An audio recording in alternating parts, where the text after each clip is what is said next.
welcome. I'm not going to say good morning, good afternoon, good evening, because depending on what time zone you're in, I'll certainly confuse you. But I'll say welcome to this Hard Histories webinar. Welcome to Berlin. We are live today from Berlin, Germany, in the midst of a 3-day workshop on hard histories with colleagues here in Germany, from France, and from the US. And thanks especially to the Hard Histories team for organizing us to be with you live today. I'm Martha Jones. I am the director of Hard Histories at Hopkins, and I'm extremely pleased and also honored to host this webinar today with two distinguished guests. Before we begin, let me just say a few things about Hard Histories at Hopkins. We were founded in 2020 and examine the role that racism and discrimination have played at Johns Hopkins. We blend research, teaching, public engagement in the creative arts to engage the broadest communities at Johns Hopkins and in Baltimore in a frank and informed exploration of the myths that have become part of our university story, and to offer evidence of how race and racism have shaped Johns Hopkins. As I mentioned, we're delighted to be here with you live from Berlin, where we've been hosting a conference, a series of roundtables, and also a series of experiences here in Berlin, very much themed on the hard histories work that we do, really wanting to appreciate the ways in which the questions that we ask at home in Baltimore are transnational in their quality and in their character. We're hosted this week in Berlin by the Wissenschaft Kolleg, or the Institute for Advanced Study here in Berlin. And while you can't see them, we are surrounded by colleagues and friends from the WICO, who I hope you'll hear from when we get to the Q&A. I'm really especially thrilled to share our work and to welcome our two distinguished panelists. So let me take a moment to introduce them. To my immediate left is Dr. Ariela J. Gross, the Distinguished Professor of Law at the University of California, Los Angeles. Dr. Gross was previously the John B. and Alice R. Sharp Professor of Law and History and co-director of the Center for Law, History, and Culture at the University of Southern California.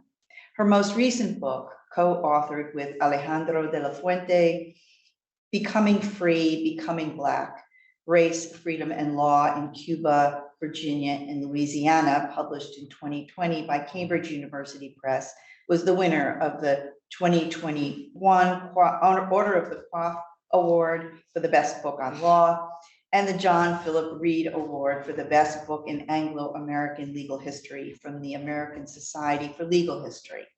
Her book, What Blood Won't Tell, A History of Race on Trial in America from Harvard in 2008, was winner of the James Willard Hurst Prize from the Law and Society Association, the Lillian Smith Award for the Best Book on the US South and the Struggle for Racial Justice, the American Political Science Association's Best Book on Race, Ethnicity, and Politics, and a Choice Outstanding Academic Title.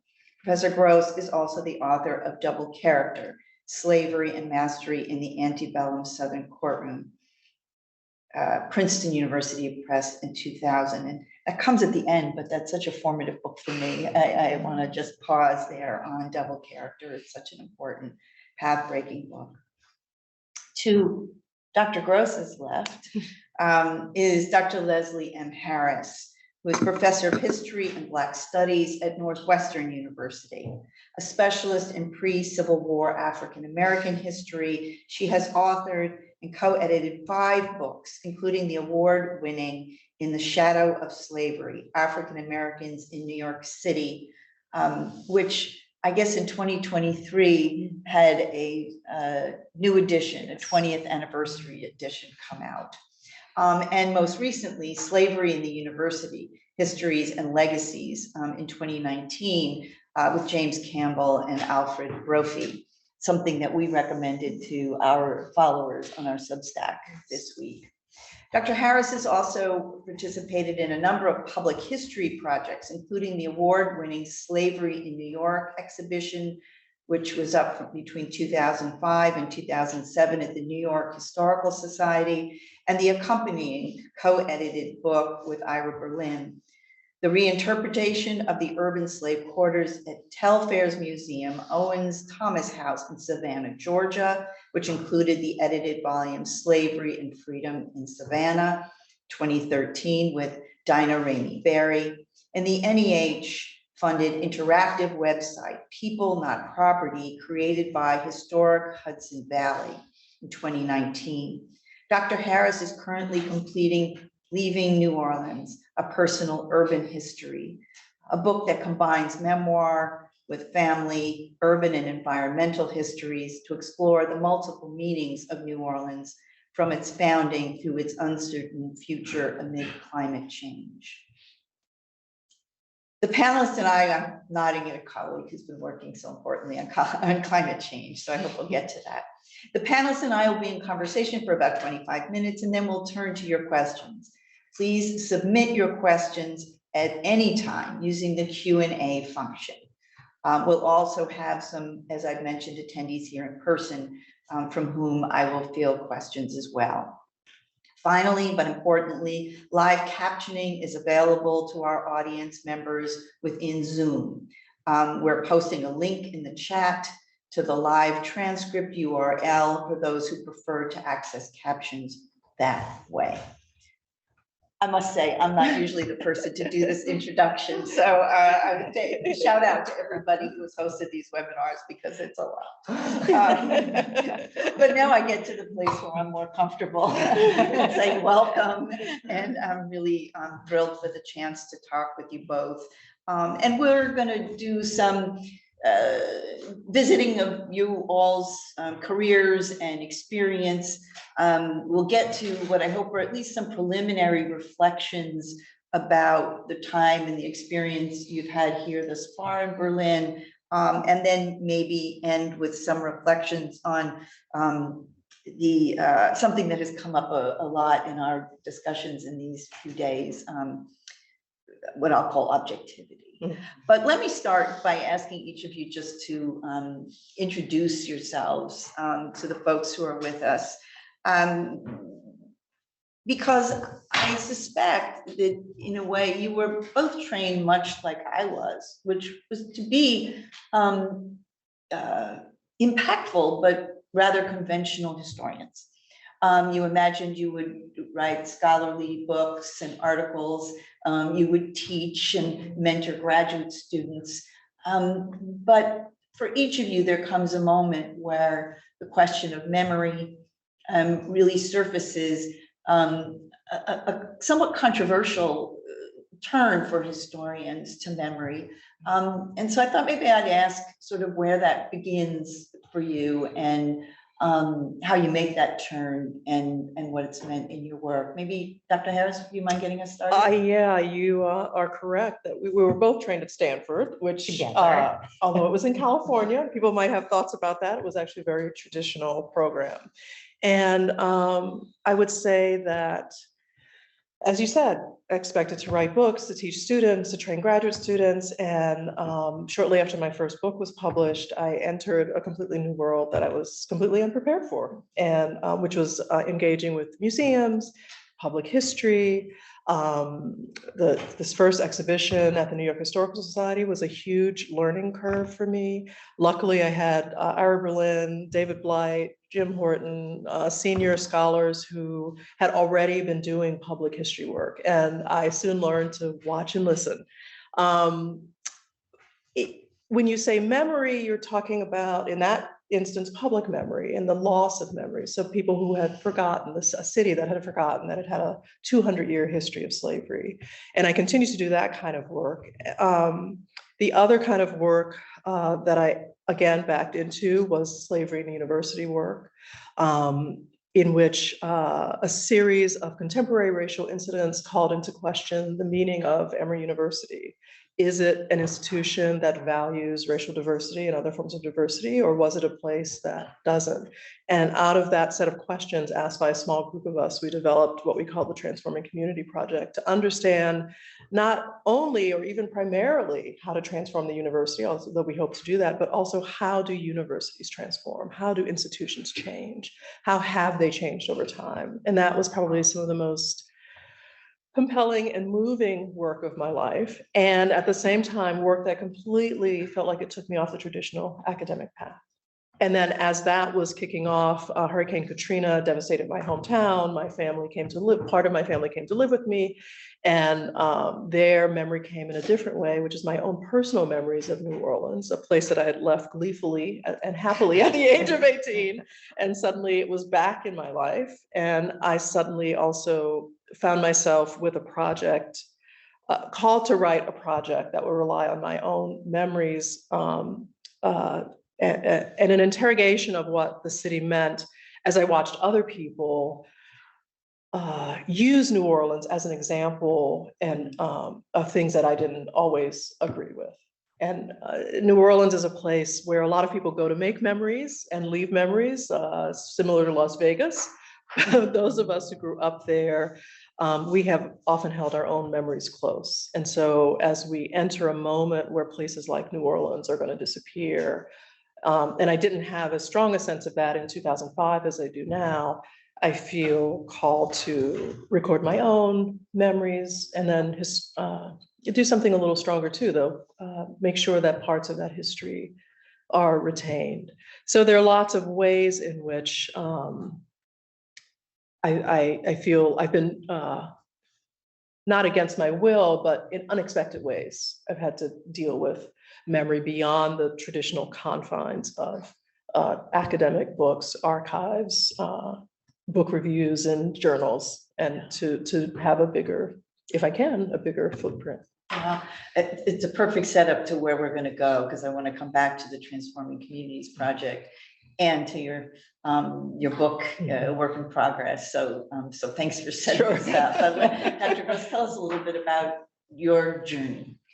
Absolutely. So I was trained with Leslie in history at Stanford, but I also did a law degree there. And so I was disciplinarily a little in between at a time when legal history was a much less kind of developed subfield than it is today. I think part of what drew me to legal study was the hope of being a little more engaged than politically engaged, publicly engaged than seemed possible at the time in history departments. Seemed in history that one was going to be really cloistered and also specialized, and that it would be more difficult to have to do work that connected past to present. That said, once I entered the legal academy, became a law professor, I discovered that you're filtered in or at least at that time in a different way, which was I was encouraged that my work should be normative, not merely descriptive. Those were the categories. History was merely descriptive, but a very particular type of, the ideal thing would be to suggest some narrow, reform in a law, right? It should be very legal. And I wrote for a long time, several books that were focused on the history of slavery and racism and the law in the United States. And when I wrote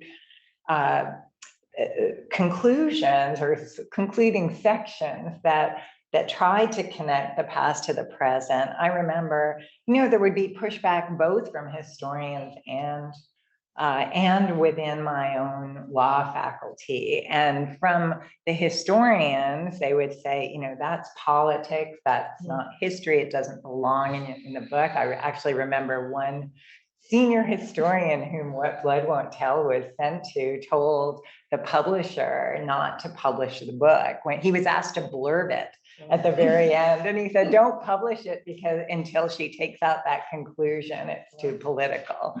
And in law schools, I was advised, you know, it's too, the advocacy, meaning pro-racial justice or something like that, was too strong. And the ideal would be if I could look on both sides and come out right down the middle, you know, of something. And like racial justice, maybe. I don't know, you know, I don't know, but that the viewpoint was too strong. And I came to the study of memory trying to think about how the history I've been writing about was being used today in constitutional politics and law. And that, of course, is an even more directly political question. And you know, for a while, I wrote, I did a lot of study kind of comparatively of collective memory and law, how it relates to law. And I wrote some pretty academic essays about those connections. But I came to the project I'm working on now, which is provisionally titled Erasing Slavery. And it's about how that history is erased, how the history of freedom and citizenship is cleansed and cleansed of Black agency, of white violence, reimagined as a story of kind of timeless colorblind equality, and in both politics and in constitutional law today. And I really started writing this book out of anger, to be honest. I mean, it really because I've been so angry at the movement to erase this history from our textbooks, to ban critical race theory, and I see the movement in the institution of the U.S. Supreme Court as very linked to that same project of erasure. And I just wanted to write exactly what I think about that. And it's much less academic and much less objective. And I think that emotion comes through, and that is really different and puts off some academic readers, I think. We're going to come back to the words you know, objectivity, universalism, all these things. But I want to remember that when we began our work at Hard Histories in 2020, you were the, that's the right word, the consiglieres, the kitchen cabinet, the folks who, you know, had been around already for a while in university politics, who really understood how our institutions worked, what some of the stakes were, helped us to understand why some of the pushback we got was so violent. It was so unforgiving in a lot of ways. So can we start with you, Dr. Gross, and maybe just to talk a little bit about your work on campus, because I think you've worn at least two hats, maybe more, but on the one hand, some very direct challenges to the policies and the politics and the leadership on your campus on the one hand, and then on the other hand, in the archives, doing this sort of hard investigation of the institution's past. So I try to give the shortest possible answer to that question, because at my previous institution, University of Southern California, I spent a lot of time kind of in battle with the administration of the university, and it certainly was not how I intended or planned to spend my time.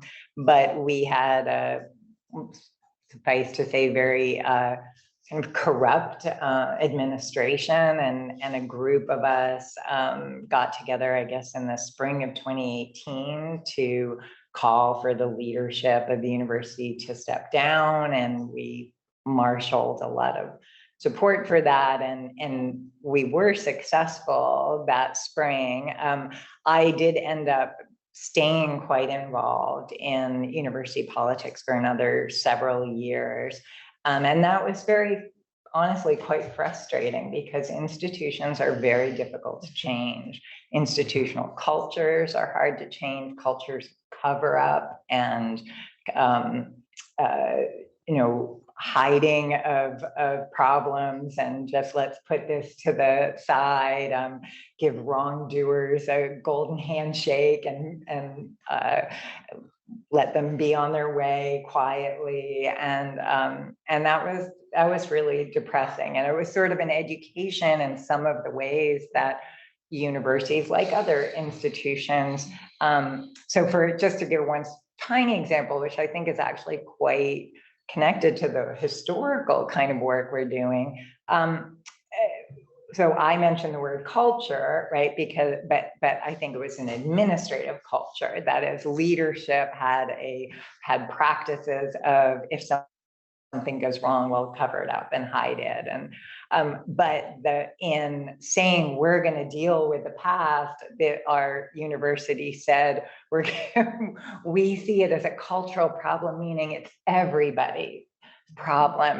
It was, faculty, staff, everyone is really, so we need to reshape our culture by having kind of corporate focus groups to come up with keywords that will represent our culture, and just so much garbage that has nothing to do with actual institutional change. So, but one of the things, of course, that is amazing about doing that work, and I think was the rewarding thing, I think one of, as I've heard you speak about transforming community, is that when you organize politically, you build communities. And we organized and had an incredible, so that, for example, in 2020, after the death of George Floyd, when students were organizing and making demands, we had a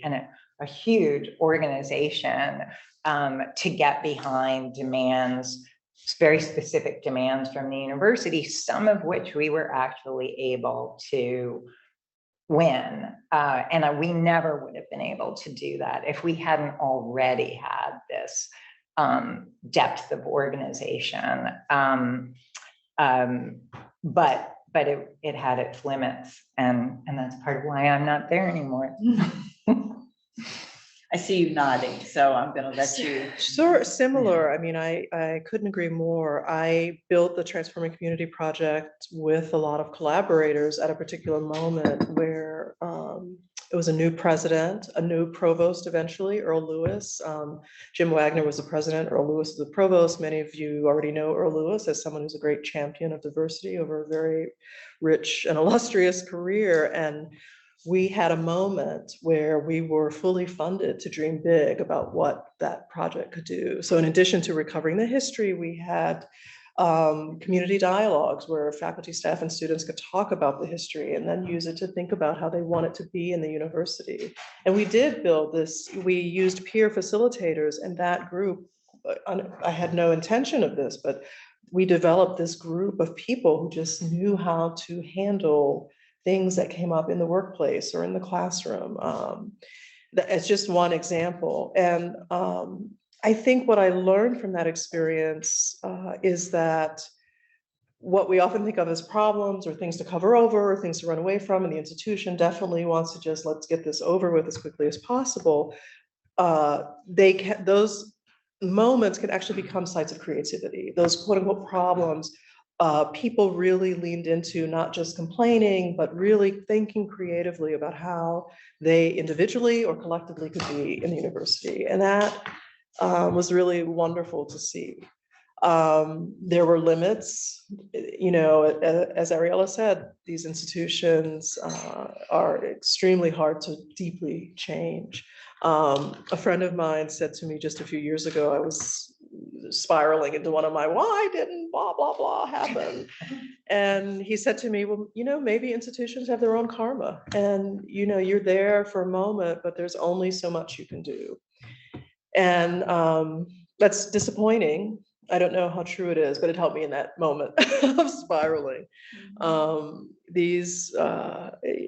My bigger concern is not now with a single institution, but with higher education more generally, and is our leadership, and that can be both among us as faculty, among students, and of course the administrative and trustees leadership. Are they really ready for what I think is a much bigger struggle than these small moments that have happened on campuses? That we are really at a moment where intellectual work is being challenged broadly, and people can imagine they can hide and say, well, that's about gender studies, it's about ethnic studies, but it is not just, as we've seen with science, the attack on science. And unfortunately, I'm very concerned that much of our academic leadership at the highest levels is more protective of the institution rather than protective of the intellectual work. And so I'm hopeful that some of the things that we've been doing have created a community that's stronger. But I will say that the only part of the university that did not participate in a full way was the upper administration. So I've been interested in your project because you seem to have had more conversations with your administration, as difficult as they've been. They've been regular, your president wanted to stay in touch with it, and that's significant. Our president definitely wanted to stay in touch with it, but there was a way in which there was a limit to what that looked like. But I think more broadly, these projects have become ones in which universities feel they should do them as another check mark of status, but not in the sense of really creating change. So let's do it. Let's figure out the appropriate monument. Let's make sure that our numbers don't slip, which doesn't mean our numbers in terms of diversity increase. But it's not really about how do we change what we do in a creative and adaptive way to the demands of our current moment. So I want to, if you let me, I just want to push back a bit. Mhm. I think that, some people listening might say, well, the whole reason I became an academic was to enter, a 21st century cloister. Yes. And to be excused from the fray of politics, to be at liberty, right, to explore ideas. And why are you all sort of mucking that up for us by whether it's a challenge to leadership, or it's a challenge to the stories that the university tells about itself? Why are you all mucking things up? Well, I have to tell us? you, I feel very much that I didn't have a choice. And I don't say that, that some people within these institutions really feel they don't have a choice. And because they cannot survive in the institution as it is. And I made my peace with that a long time ago. But I also want to say that these institutions are never not political. We're sitting in Berlin, and the question I have as someone sitting in Berlin is, well, where were the institutions like this at that time? And we know what happened. We're right now in the middle of a huge debate about Israel-Palestine. There is no ivory tower. The gates are often faux gates between the university and the outer world. And more so too, the post-World War II institution in the United States very specifically was expanded to challenge Russia during the Cold War. The reason that the institutions not only expanded in terms of diversity, that came a little later, the GI Bill, the expansion really of encouraging what I would say white working and middle class in large numbers. We're talking about, before that time, single digits, low single digits of people in the United States getting college degrees. The reason that those numbers increased initially was a Cold War reason, and was funded through the military-industrial complex. There is no space that is free of politics. So imagining that the cloister exists and will protect you is step one to just the death of the institution, if you ask me. And the assault that you're talking about on all of universities' intellectual lives, not only even though it's the leading edge is the assault on critical race theory or sociology or whichever one it is at the moment. But as you say, it's also an assault on science, and it's more broadly even on civil society. Yes. And that they're coming for the cloister. I mean, if it ever existed. But the academic freedom that they're attacking, right, is the very thing that is being, it's the thing that people imagine when they say, I just wanted to go into the ivory tower. And it's exactly what's under assault and what we have to fight back against. And it's also, the other thing I want to say is during this brief heyday of the university, we counted on, or we imagined, right, that tenure was going to be, right, the thing protecting academic freedom. And we're like the unicorns, up right small, here, right. There is that version of the university is being completely overtaken by the corporatization. And so much of what I was trying to fight against in our institution was the destruction of faculty governance through these broader processes of central corporate governance, where we're just employees, not actually part of running the university with intellectual values. And most of the people doing the work in the university are the most contingent labor, without any academic freedom or job security or any of those things. So the ideal of the university and the cloister is so far from the reality of the vast majority of faculty. I'm going to allow myself one more question, and then we're going to turn to the Q&A. So please continue to use the Q&A function. Those of us who are with us, those of you who are with us on Zoom, and folks in the room, I'll take hands. But let me ask you this. I mean, so I think what we've heard from each of you is, on the one hand, about work, scholarly work, that has gone an important distance in countering a national narrative that had erased the history of slavery so poignantly in the story of my home state, my home city, New York, on the one hand, and on the other hand, in our legal culture. I see that work in what you've described. At the same time, I see you, I'm going to use a Booker T. Washington phrase, right? Sort of putting your buckets down right where you are, right, on campus.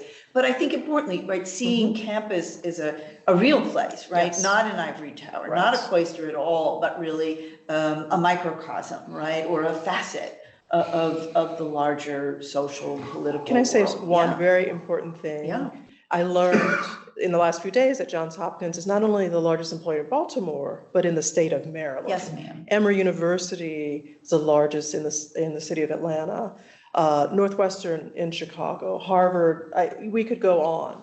That these are microcosms very literally. What faculty and students often don't understand is that they are greatly outnumbered often by permanent staff in medical centers, in public health places, but literally on campus. And those who keep pushing for the destruction of the university also are pushing for the destruction of a large economic engine in many large places. I just want to say very clearly that the stakes are not simply social and cultural, they are also economic. And we forget that, all of us forget that at our peril. And we should push harder on both the example that these universities can set as large, influential economic actors, and the reality of what happens if they are forced to shrink and shrink and shrink. So I just wanted to insert that as well. Sorry. No, I thank you for that. And now you've made it slightly more difficult for me to to where I was trying to go, but okay. Go ahead. Yes. So be it. It's going to be a little bumpy because we've spent, this is our third day together in Berlin. Yes. And part of why we've gathered here was a shared sense that some of our work and some of our conversations have been framed with a particularity about place and about the US. I think Berlin, we hoped, offered us an opportunity to at least encounter and to understand better a city, a nation, right, that has in its own ways, many ways, confronted hard histories. And I know you've seen a lot and you've got a lot to process, but if it's not too early, just to ask you to share some preliminary reflections about being here and in light of the stories that you've just told about your own work. I would say for me, I realized being in Berlin that even though I knew I was coming to Berlin, I was not going to say Auschwitz or concentration camp museum sites. I knew that I was coming here to experience how this city has dealt with one of the greatest in our, I'll say broadly, lifetimes. I was not born during World War II, but you know, this 20th century moment, quite traumatic. I think I was surprised at how little I understood the experience of the city, not only as one engaged in multiple acts of commemoration, but as one that had lived through something in that particular way. I think, you know, probably a comparable thing would be something like the Civil War in city, you know, in a place like Atlanta, but as you know, that's been long covered over and not really commemorated in quite the same way. And I think our tour guide today said, you know, this history kind of jumps out at you, either very, you know, in deliberate ways that it's been set up for reflection and for the jolt, but also in unexpected ways. And I think that I'm still processing what that means. I think it would take me a much longer time than I've had to, which I also didn't expect, but I feel like I need to come back to just walk the streets more and think about it. So that surprised me a little bit, that it's like I realized that I thought I came prepared, but I wasn't as prepared as I thought. And that there's something, you know, as an urban historian, there's something distinct about what happens in a city that not only the World War II moment, but then the post-war, the East Berlin, West Berlin, and what that meant as well. So yeah, so I had lots of questions for the tour guide. Also, who left during the war and after the war because it was such a place of trauma. And it reminds me, several years ago, I suddenly realized that, wait a second, London was bombed during the war. And it's not something that really happens in the States and cities. And so it's like a history that, as a US historian, I have to confront in a different way. So that's one thing I'm thinking about. Second, of course, is that, you know, for so long, the way that Germany has memorialized the Holocaust has been held up to historians who think about memorialization as a model. And so it's interesting to be here and to hear people who engage with this landscape every day say, well, yes, but, and have We've heard a lot of that. Yes, we heard a lot of that. Yeah, maybe I'll And pick you up, can, I'll yes. pick up there, because this is my second visit to Berlin. And I think on my first visit, I approached it very much, I had in mind very much that idea of German memory work as the model, and I carried that with me back to the U.S. and to my study of memory in the U.S. And why can't we confront our past the way that Germans have confronted theirs? And also when I studied the literature on history and memory, so much of it is about various ways, not only Germany, but France, Israel and the Eichmann trials. How has the Holocaust been dealt with in official memory and public memory and collective memory? And then how can we think about the memory of slavery in relation to that, which is so much further developed? And that was always and I think this is the first coming back to it with a little more, critical distance, but also hearing from the folks at the Humboldt Forum and our guide today about sort of some of the contests over memory that they're having, and some of the critiques, right, of whether it's of the Holocaust or the memorial to the murdered Jews of Europe, and how it's been allowed to fall into disrepair, and or whether it's about what should go into this new space and what should be done about rebuilding various old structures. I mean,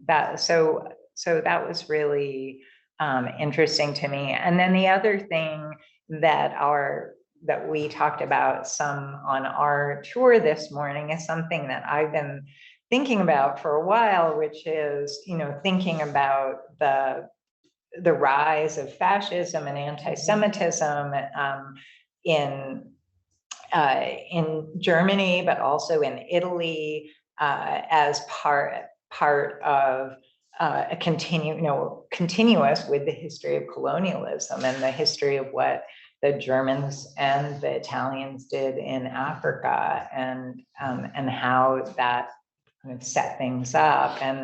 And so we also saw some of the traces of that history, which is really, I think, interesting and important.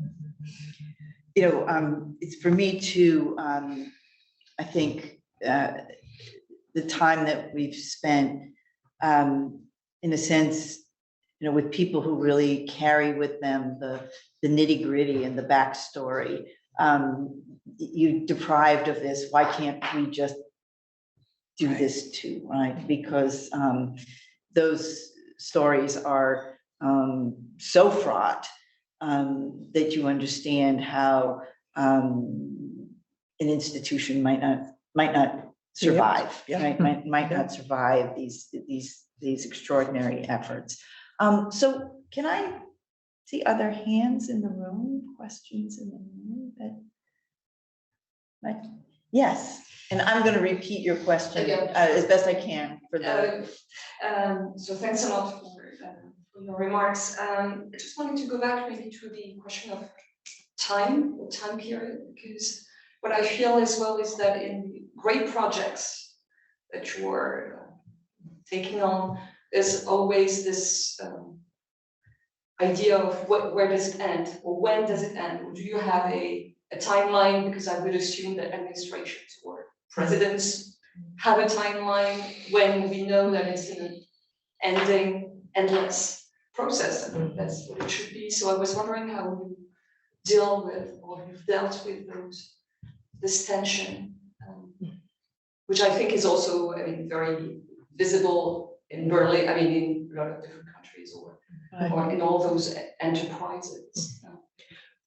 Yeah, so let me just say, the question briefly was about time, and a question that we are asked a lot, which is, when does the work end? How does the work end? Is this the work of an administration, right? In a political sense, right? That it begins and ends with leadership? Is it work that is infinite and ongoing? How do you think about time? Or even your own tenure as campus leaders? Well, I was very clear when I founded the Transforming Community Project that it should have a 5-year arc. So it's enough time to bring in a class of students that could follow it through to the end. It's enough time also that as word spread, people who in the first year were like, I don't know about that, might by year 3 say, oh, that's a little better than I thought. So enough time for people to develop a relationship. If you're on leave 1 year, you come back, it's still there. But I thought it was important to have a finite ending for several reasons. One, just uncover as much as you can. And then it's not necessarily, I didn't want it to become a substitute, I think, for something else. And I felt that even more, and I intuited that at the beginning, but felt that even more strongly, that what we were trying to do could not stand in for what the institution needed to do at that point. Now, this was before DEI, or what were they called then? VP of Community and Diversity or whatever. So, we were right at the beginning of the creation of those kinds of offices. So, but that's one example. Part of the tension at Emory at that time was that the EEOC office was felt to be weak. So recovering the history of Emory was not going to strengthen that if you had a civil rights violation. So I really didn't see it as an ongoing thing. And then personally, I didn't want to become one of those people who's like, oh, let's do it again. You see a lot of people in institutions who get tethered to a kind of work, and it's not only embittering, it's soul destroying. So I was very clear that my tenure was 5 years, that this project was 5 years. We had a big ending. And then the person who was our inaugural DEI person wanted it to go on. And I said, not me. And he said, well, what can we do to keep you? And I named my price. And he said, why should I? And I said, well, not me. So unfortunately, I then had to watch it.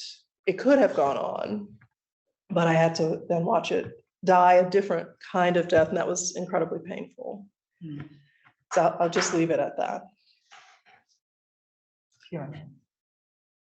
I feel like maybe we should take Sure. some other. Yeah. Yeah, thank you so much. It was so interesting, and I learned a lot. And I would like to ask you if you could talk about now doing this work for a couple of years, for quite a time, and do you feel that what is now happening with Trump and with the whole backlash against critical race theory, against your work, is this just for you the normal thing, and now suddenly everybody sees what's going on, something you have to fight with all along, or does this really have a new quality? And then what is the new thing about it? Yeah, so are we the canaries in the coal mine? Right, who are sort of the first to experience the noxious air? And where are we now? I think you've alluded to the idea that many of us are at risk, many more of us are at risk now. Maybe I'll try. When I started the project that I'm working on now, I thought of it very much as writing about the present, that it was this moment, and I wanted to try to show how these histories were being used, weaponized in the present moment, to kind of sound the alarm. But I ended up, and maybe this is also an answer to the question about time, I ended up, as I started writing, getting pushed further and further back, because each one of these stories has its own history. And this isn't the first moment of backlash, and this isn't the first moment of erasure. And so I ended up wanting to go further and further back to talk about where these came from. And I think, you know, sometimes I think that that's hopeful, that there is some hope involved in that we're not the first people ever to face this, maybe not in this particular configuration, but we're not the first people ever to fight a backlash. Every time there's a really powerful social movement. I mean, I think this is all directly related to one of the biggest popular movements around the world, right, for racial justice. And it didn't begin after this movement, but it took on a lot of steam from reacting to the movement in 2020. And so, you know, what can we also learn from going back and looking at earlier struggles where we face this kind of backlash? Agreed. I want to continue on this question of time, which I think is very, very helpful and useful. And just to go back to the German example as well, as you both already told us, I think it is so important also when we talk and look on these kind of memory questions, that constellations constantly change as well. And this is why both it is so understandable and very good to say, well, I step back after a couple of time in order to not to be continuing and not seeing what is changing around. But on the same time, it needs each time in order to understand that fights are go on to adjust also, and perhaps it sometimes needs new generations to go on with this. And we had in Germany, and we still have sometimes, the problem that those people who fought very good fights in some time will find themselves in half a generation later on a side where one wouldn't have thought they would be. That's a global problem. So It's absolutely. It is a question as well. And as an historian looking on from a bit, well, far behind, then we can see and analyze this, but when we are actors in it itself, and we will be and we should be actors, sometimes we find ourselves also in these kind of problematic struggles where we have to say where we are, and hopefully we are on the good side. But I briefly, because this is our last question, I think this is a question about time, about generations, but about how we are all creatures of our own time, right? And how do we sort of preserve and nurture our awareness of where we are in history when we do our work, which I think is perhaps an endorsement of Leslie Harris's suggestion that there are moments to also to end as well as there are moments to begin. But it's something about generations and time. I think it's also important. You know, I was tried to be very intentional also about finding other leadership for exactly that reason. Some people wanted, well, now we've done race, let's do gender. That wasn't going to be me for some of just exhaustion reasons, but it's also important to build other leadership, new leadership. Otherwise, that's a different kind of death. So we're seeing in some places that I won't name a continuation of a quite elderly leadership that many of us have questions about. And that's not that good. makes me think of American politics. But I'm not That's sure. is that what you heard? Yes. I was also thinking about, when you think about generations, about teaching, and one of the things I didn't mention here, but I did teach a course at USC on the history of discrimination at USC. I co-taught with a colleague of mine, And we taught on Zoom and during the pandemic and at that very politically fraught moment. And we had real generational differences with our students. And our students did with so because physical archives were closed, we had our students do a lot of oral histories. And they did oral histories with the first significant generation. There were a few Black graduates of our law school before earlier in the century, but the first significant generation of Black law students, they did oral histories with that generation who went in the late 60s and early 70s. And they had very conflicted reactions to the stories of their subjects. And, and we were like, you need to be faithful to their version of their story, but they really fought against they had a real generational gulf from the people they were interviewing. So it was fascinating. I mean, this is where we'll end, but I want to end by saying, one of the things that I have experienced is remarkable about this meeting, and I should say we had a meeting last week in Paris also, where the, if I could say, next generation scholars who are with us. Today we have with us from Johns Hopkins University, Mallory Pilat, who has organized and led and visioned these meetings. But I take your point, will herself go on to use these ideas in other ways and these experiences in other ways for a future. We wish that for you. Ben Gerstein, who's here from UCLA Law School, for you too, Ben, right, that this opportunity for us to not simply impart, right, but to be collaborators across generations. And of course, Lauren Feldman, our producer of the webinar and postdoctoral fellow at Hard Histories. So I think it's a really apt question for us.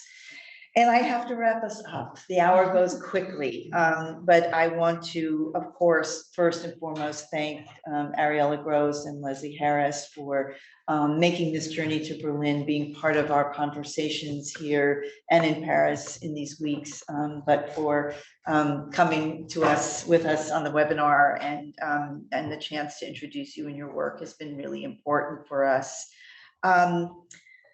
I get to thank everyone who's tuned in. I get to thank folks who sat in with us live today for your questions and for your interest.